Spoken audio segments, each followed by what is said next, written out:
Hello friends, today's challenge, can you build a 2K gaming PC within 1 lakh? So in this build, we are given the maximum weightage to the GPU so that it can run any game in 2K full resolution.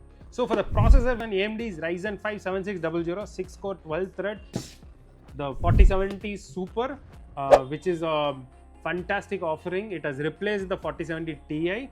B650M Gaming WIFI, one of the most sensible motherboard in the market. For the SSD, we went with two numbers of SSD. One is the XPG S50 Core, 1TB. Another is a P3 Plus. Power supply is MSI A750GL, and the case is the entry-level case only from Esports ICE 112.